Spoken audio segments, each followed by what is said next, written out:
of 10 minutes, but you ended up consuming 20 more. We did get that indication, Mr. Speaker. In fact, now you're getting the indication. Yes. We had budgeted our time knowing that we had 1 hour 50 minutes. Consume the 1 hour and a half, and then let's see where that takes you, and we'll be able to engage when you consume the 1.5 hours. We are most obliged, Mr. Speaker, sir. Thank you. Senior Counsel Paul Mwite, if you're ready, you may usher in your witness. Mheshimiwa Speaker, just to get clarification, I was under the impression that the National Assembly will proceed and close their case, and that then Counsel for the Deputy President will now present the Deputy President, who is the only one that we are calling as a witness. And that thereafter, the National Assembly will make their closing speech, and we will have the opportunity at that time to also make our closing speech. So I would like to have clarification. Very well, Senior Counsel. Maybe I'll read the whole program all the way to the end. Thank you. You will proceed. Of course, for the record, I will ask the National Assembly to officially rest their matter to allow you usher in your witness. Once your witness takes to the stand, you have 2 hours to present your case. The National Assembly has 1.5 hours for purposes of cross-examination. Thereafter, the senators will have 1 hour to seek clarifications or ask questions. Once that is done, the Counsel for the National Assembly will have 1 hour to make closing remarks. Likewise, the team of the Deputy President will be given 1 hour to make its closing remarks. Once that is done, the Senate will move into a closed session as per our rules of procedure. So that is the program for this afternoon.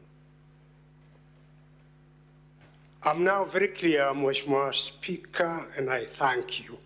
The situation is now clear.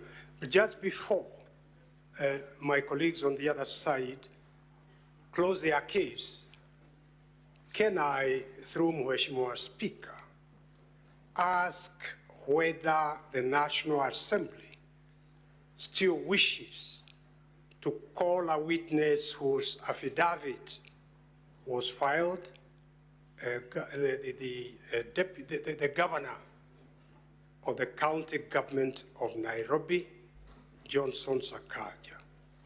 We have a copy of his affidavit. Is he going to be called or not called? Because if the National Assembly is not calling that affidavit, whose affidavit is part of the record and was availed to us, that affidavit, Mheshimiwa Speaker, contains allegations that are extremely injurious to the Deputy President. So if he is not going to be called, we will be making an application for that affidavit to be expunged from the records of this Honorable Senate. Thank you. Counsel for the National Assembly, you had listed quite a number of witnesses. Are you going to call all of them, or are you going to, for the record, are you going to close your case where we are now? Mr. Speaker, sir, on behalf of the National Assembly, we shall close our case where we are. Mr. Speaker, sir, if you are, with your permission, I could respond to the submissions by my learned senior, Mr. Paul Mwite. Please do. Mr. Speaker, sir, at the beginning of the proceedings that we are currently going through, this House did invite parties to give indications as to the witnesses they wanted to call. Mr. Speaker, sir, we gave the list of the witnesses whom we thought were relevant for purposes of clarifying what we needed to have clarified. If counsel for His Excellency the Deputy President did not do as much or did not take advantage of that window that was open, surely they cannot blame us for it. But secondly, and more importantly, Mr. Speaker, sir, yesterday, in the course of the deliberations in relation to one of the preliminary questions that had been raised, you gave a very clear ruling on the intendment of Rule 20 of the rules of this House.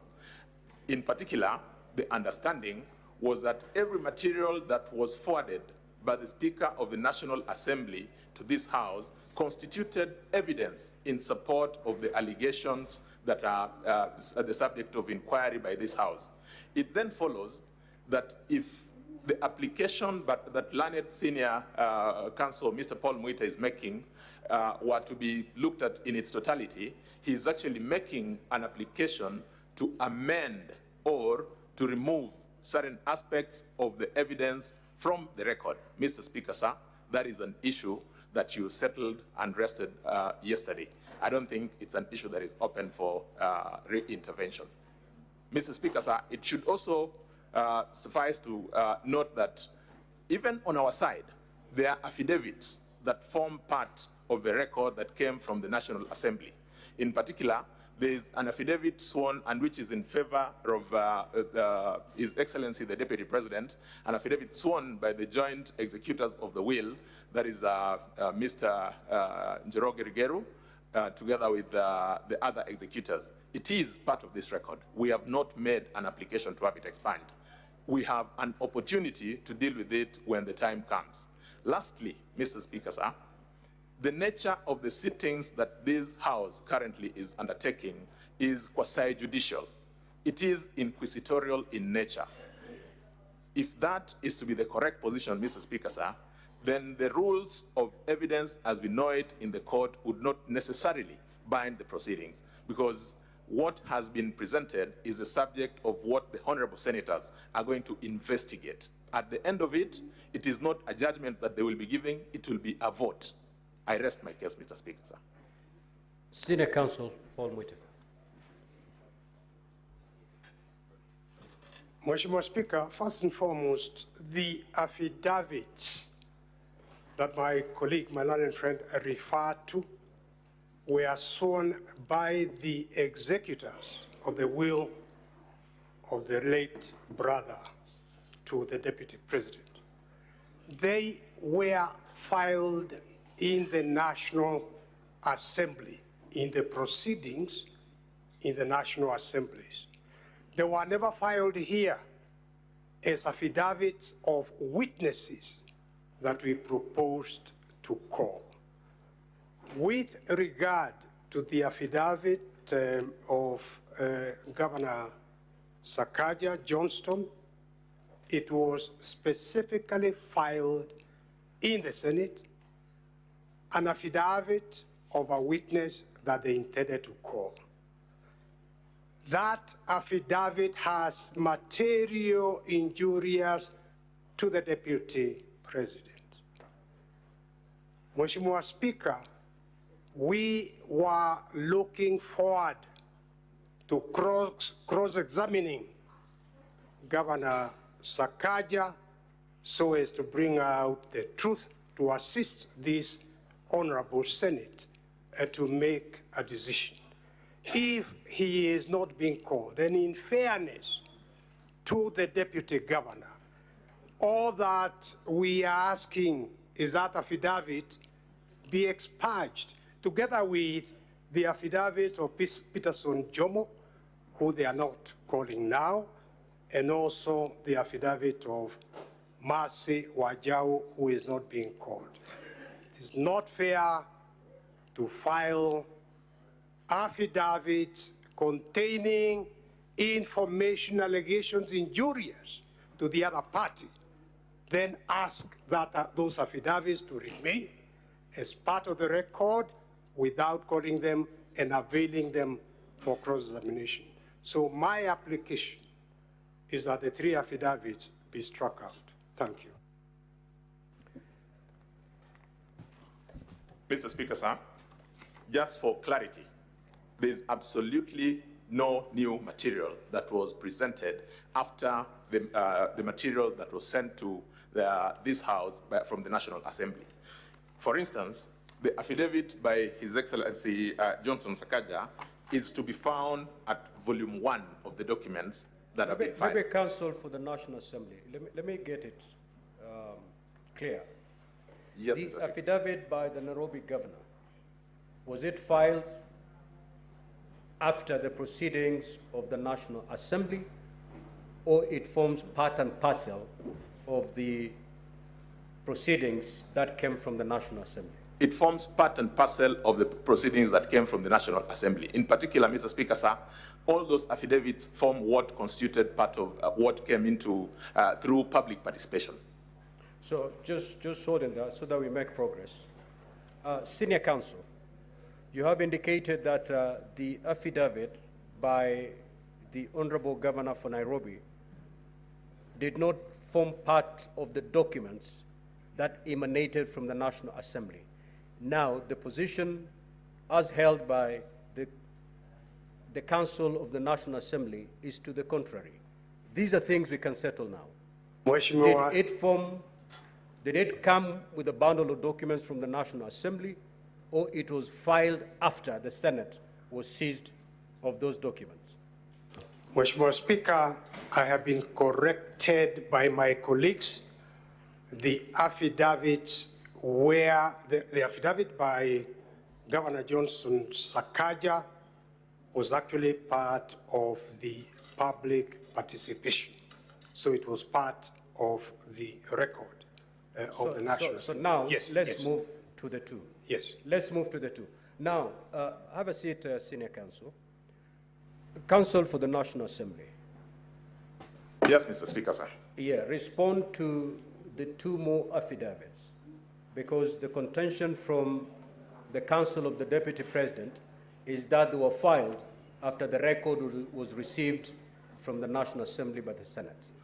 Mr. Speaker, sir, I reiterate the position that we earlier on gave, that there's not any single document other than the document that was admitted yesterday pursuant to our application that came in after the record had been presented before this House. So the affidavits were not filed after the Senate received the bundle of documents from the National Assembly? Absolutely not. Can you lead us to the volume and the page containing these affidavits from the National Assembly?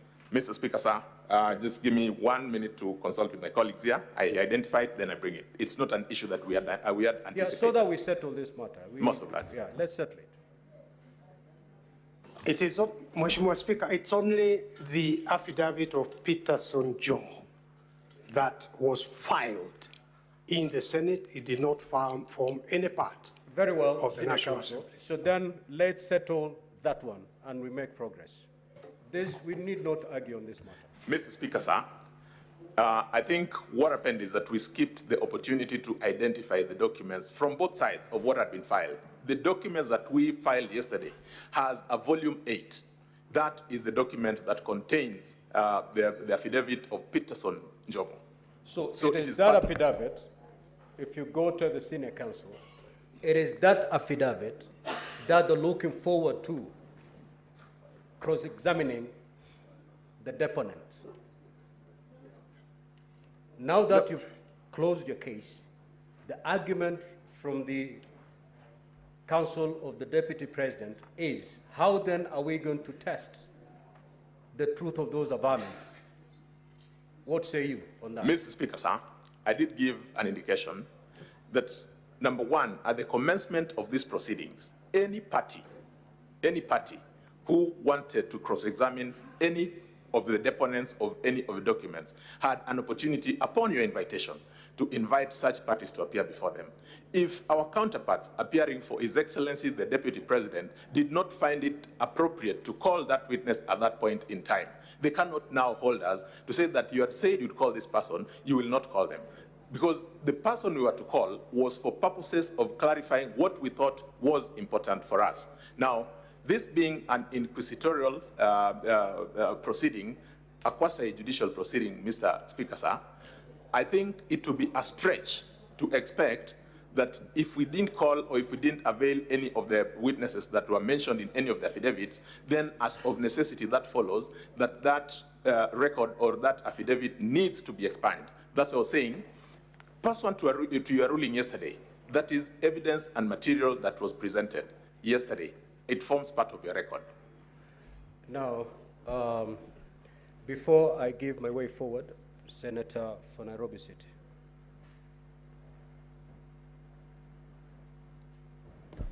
Honorable Speaker, the counsel that are appearing in this case are people that I hold in extremely high regard. Senior Counsel Paul Muite appears to not have the confidence of the judges sitting here that we know how to treat evidence contained in an affidavit that is not tested at cross-examination. Even the judges you appear before in the courts that you practice in know what to do with evidence of a person who is not availing themselves for cross-examination. So, Honorable Speaker, I really don't understand what the contention is, because we sitting here as judges know how to treat that evidence, and I wanted to take this opportunity to calm the anxiety of Senior Counsel Paul Muite, that indeed we do know what to do with such evidence. Now, so that we make progress, Senior Counsel has raised an important matter, which matter has been responded to by the Counsel for the National Assembly.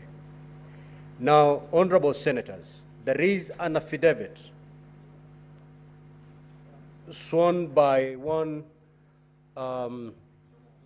Jomo Mushira, who had been listed to appear as a witness for and on behalf of the National Assembly.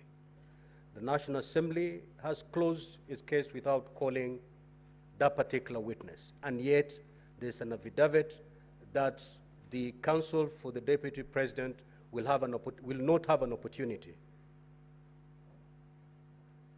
to cross-examine. The question, as you retire at the end of this hearing, is to look at the probative value of that particular document. Senior Counsel Paul Muite, your point is valid. The senators have noted.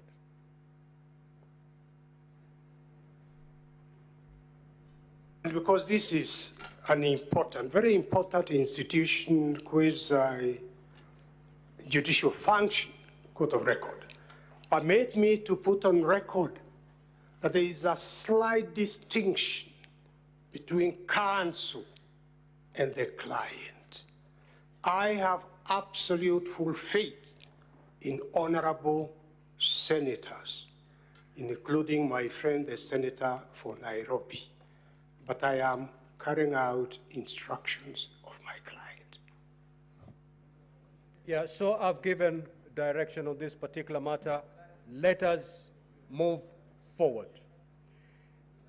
Having said that, Senior Counsel Paul Muite, if you're ready, you may now usher in your witness.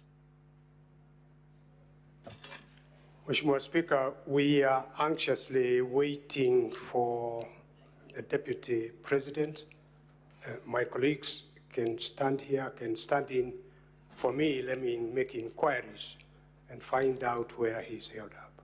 We certainly wish to call him as a witness. Very well.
Yes, what is the point of procedure, Senator Boni?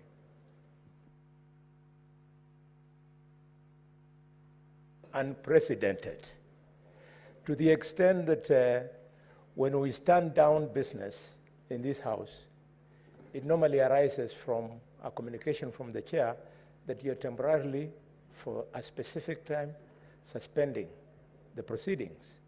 You have not done this, and we are seated in the chamber. The mess is in place.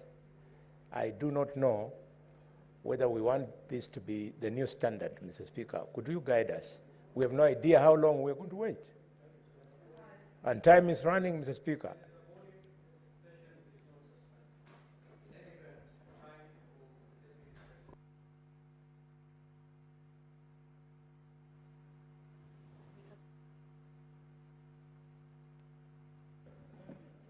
Honorable Senators,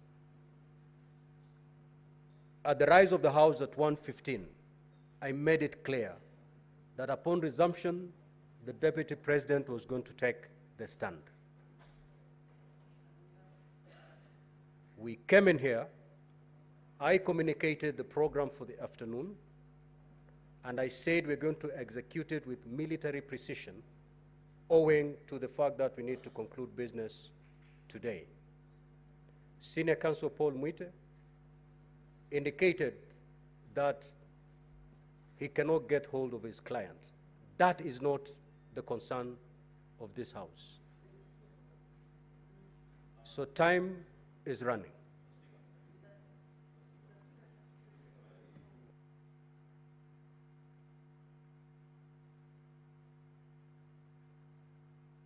Order, order, honorable senators, order.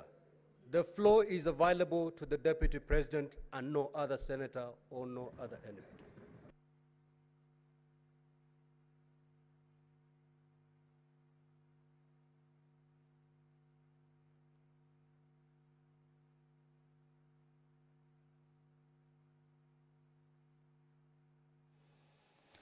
Well, the Speaker of the Senate, Honorable Amason Kingi, currently presiding over the business of the Senate this afternoon, has just directed that the floor at this particular juncture is not available to any other senator owing to the... Enoch, I used very basic English. I know you. You have such a wonderful grasp of the language. You need not to get any clarification.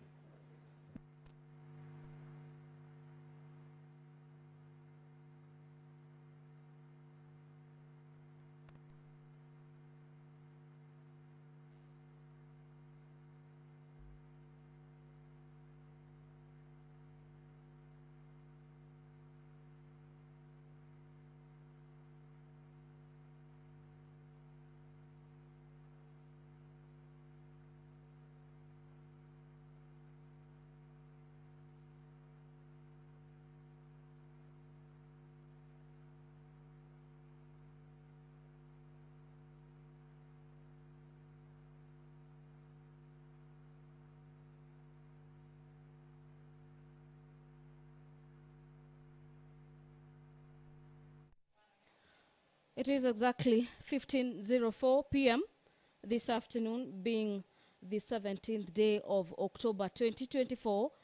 The afternoon sitting of the Senate this afternoon was to kick off with the Deputy President taking the stand, bearing in mind the DP, His Excellency Rigathi Gachagua, is the sole witness in the case where the National Assembly, through the move of the motion, Honorable Mwengi Mutuse has leveled 11 grounds for impeachment of the Deputy President from office. We have already dispensed with the prosecution side, and during this afternoon sitting, immediately after the commencement of business, the council representing the National Assembly have confirmed to the House that they do not intend to call more witness in regards to this case. The counsel for the Deputy President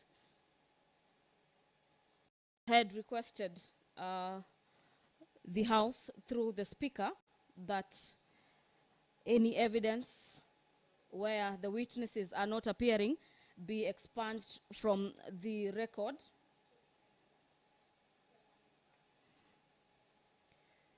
It is a moment of waiting at the Senate this afternoon as the House awaits the arrival of the Deputy President, Rigathi Gachagua, who is set to take this stand at the Senate this afternoon and prosecute his case through himself as well as his defense, and convince senators why the 11 grounds listed for impeachment should be quashed by the House. Our dear viewers, the motion for the removal by impeachment of His Excellency Rigathi Gachagua, EGH, the Deputy President of the Republic of Kenya, has 11 grounds where the National Assembly is seeking to have the Senate uphold the charges, or at least one of them, to have the Deputy President cease to hold office today. The mover of this motion, Honorable Mwengi Mutuse, who also serves as Kibwezi West lawmaker, has told senators for the better part of yesterday and today that his desire through this motion is that the House finds the Deputy President to have committed the offenses listed in this motion. And this afternoon, the defense of the Deputy President, led by Senior Counsel Lawyer Paul Muite, will be seeking to water down those charges by the evidence that they will be presenting before the Senate this afternoon. And to just take you through probably some of the charges that the Deputy President will be seeking to counter this afternoon is charge number 1 on the gross violation of the Constitution and any other law. This is pursuant to Articles 150, subsection 1BI of the Constitution.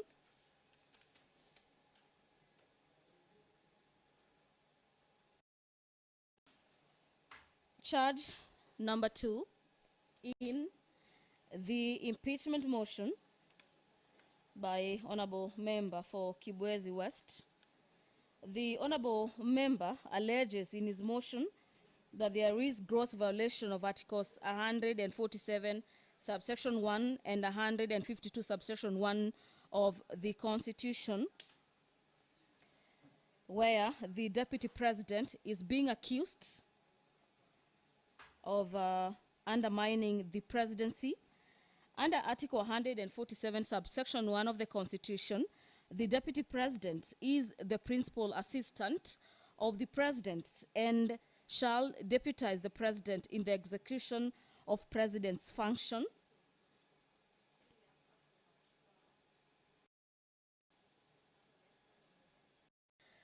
In this motion, the Honorable Deputy President is accused of going in contravention with cabinet resolutions on matters evacuation of people residing along Nairobi River, and that shortly after His Excellency, shortly after being in contravention with the cabinet resolution, the Deputy President made public a statement opposing the Nairobi River riparian execution orders. According to the mover of the motion, this is undermining the resolutions by the cabinet. Under charge number 3, again on gross violation of Article 6, subsection 2, Articles 10, subsection 2A, Article 174, and Article 188, and the 4th schedule of the Constitution, where the Deputy President is accused of undermining devolution.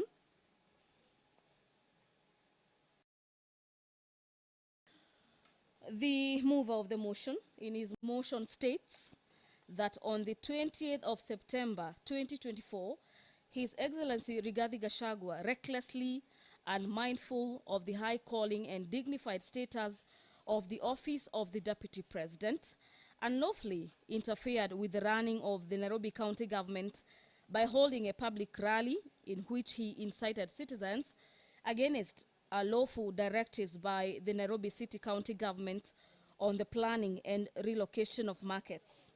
This is just some of the grounds listed or some of the annexes under charge number 3, where the Deputy President is set to defend himself on these charges, among others. Senior Counsel Paul Mwita, your time started running. Mheshimiwa Speaker, may I... Let me just conclude, Senior. Your time started running at the time I requested you to usher in your witness. You indicated that you're getting hold of your witness. We'll give you all the time you need to get hold of your witness, but to let you know that the clock is running, and it's running on your client. You can take all the time, but his time is running out. After 2 hours, he's not appeared, the chair will make a ruling pursuant to the rules of procedure.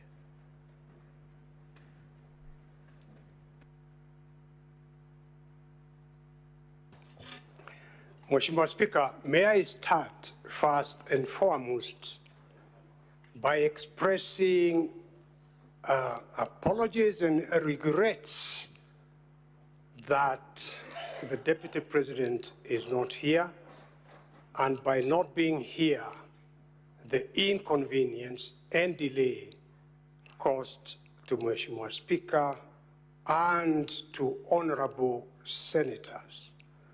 The position, Mheshimiwa Speaker, is that during that period that I went to try to find out why he wasn't here, because as Mheshimiwa Speaker knows, the Deputy President has been coming here absolutely punctually every day. The sad reality is that the Deputy President, the Republic of Kenya, has been taken sick, very sick, and as I address Mr. Speaker in this honorable House, senators, he is in hospital, Mheshimiwa Speaker. That is a sad reality.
Order, honorable senators. Order, honorable senators. Senator Kajwang. Now, Counsel for the National Assembly, you have had Senior Counsel Paul Mwita for and on behalf of the Deputy President. Considering that this is a time-bound process, what is your reaction? Mr. Speaker, sir, this is a House governed by the rule of law. We truly empathize with the difficulty that His Excellency, the Deputy President, has found himself in. But, Mr. Speaker, sir, pursuant to Rule 11 of the rules governing this process, if I may, with your permission, maybe Counsel for the National Assembly. Yes, Mr. Speaker, sir. Just take a seat before you make your rejoinder. Senior Counsel Paul Muite, having said whatever you've said,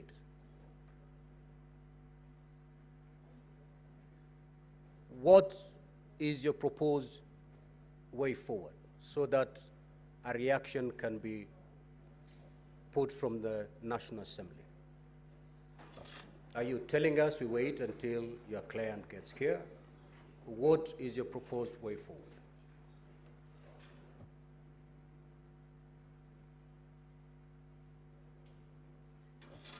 Mheshimiwa Speaker, I have just received this information. My proposal is that you give me at least the rest of the day. I would like to go and have an assessment of his situation and maybe even come back here by 5 p.m.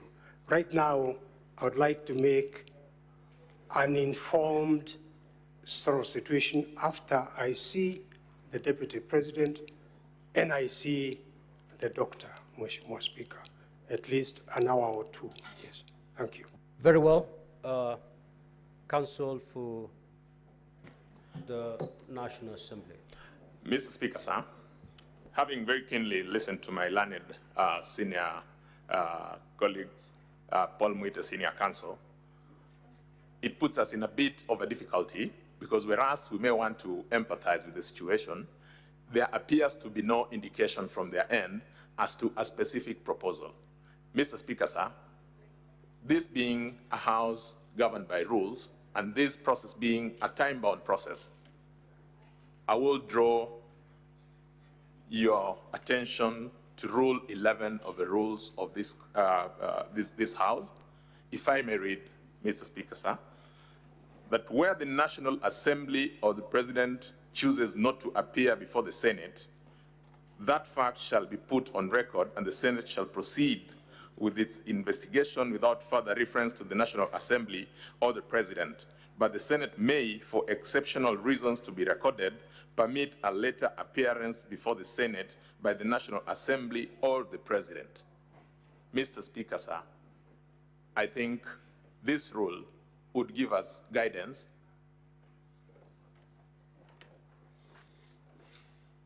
we may proceed. If it becomes necessary, then any additional material may then be availed. This is a time-bound constitutional process, Mr. Speaker, sir. I'm most obliged. Let me pick the wisdom of my wonderful senators before I make my decision on the way forward.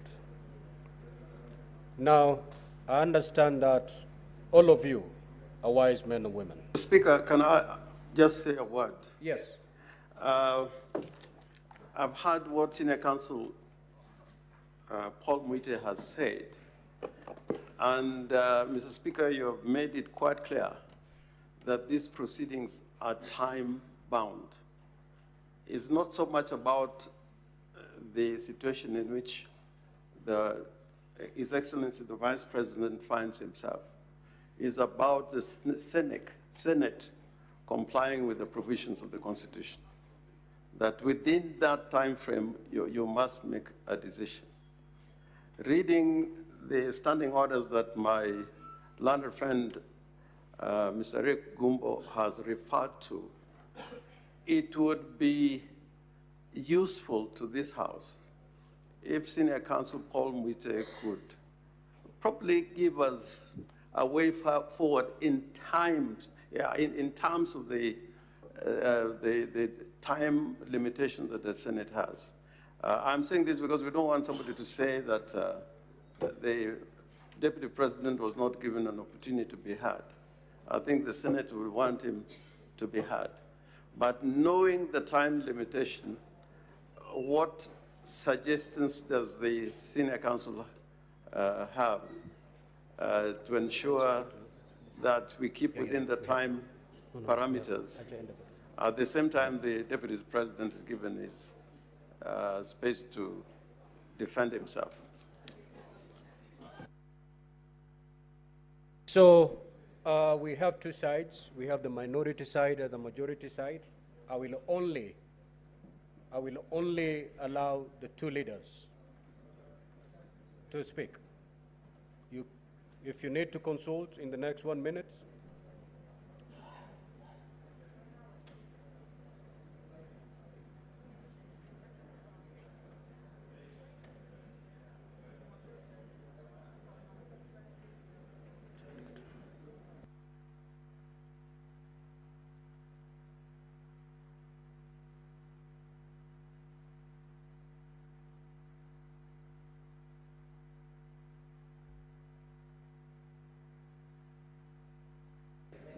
now, honorable senators, our standing orders have not been suspended yet. It is only Senator Mazayo and the majority leader who, the rest, take your seat. The rest, please take your seat.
Order, honorable senators.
Senator Sigei, please take your seat.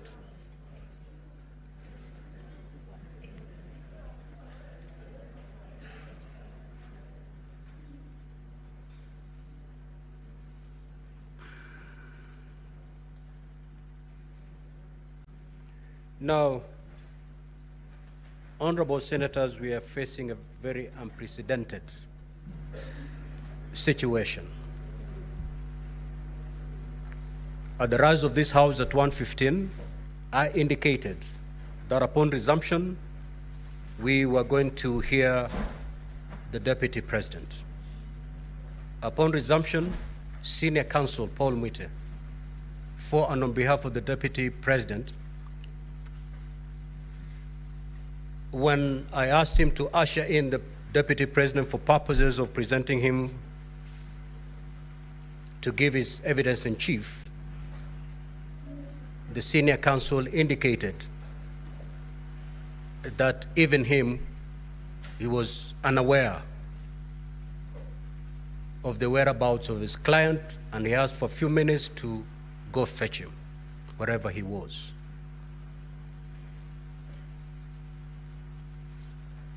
After a few minutes, Senior Counsel Paul Mwite came back to the chamber and indicated that he had gotten information which he was yet to verify, that his client had fallen sick, and indicated that he needed time to go look for him in whichever hospital he is, and that he should be given up to 5 p.m. today. The Counsel for the National Assembly, in response, indicated that this is a time-bound process. He referred to the Senate to Rule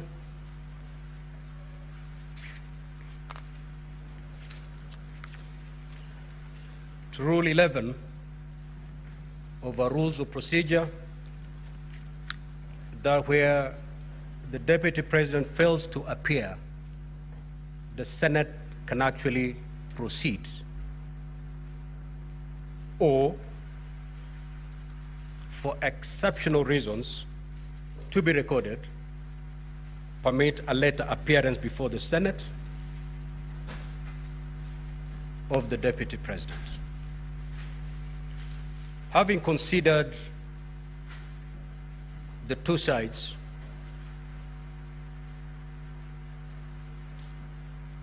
my directions are as follows: that we will suspend this sitting and resume at exactly 5.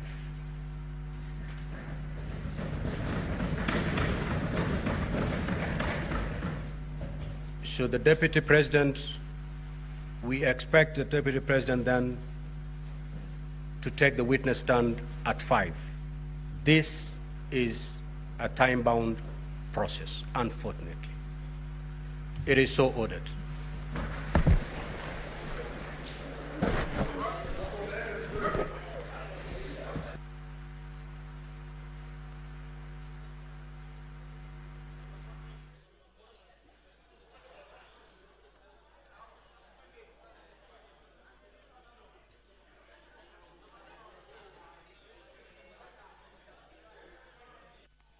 The Speaker of the Senate has directed that the sitting be adjourned for about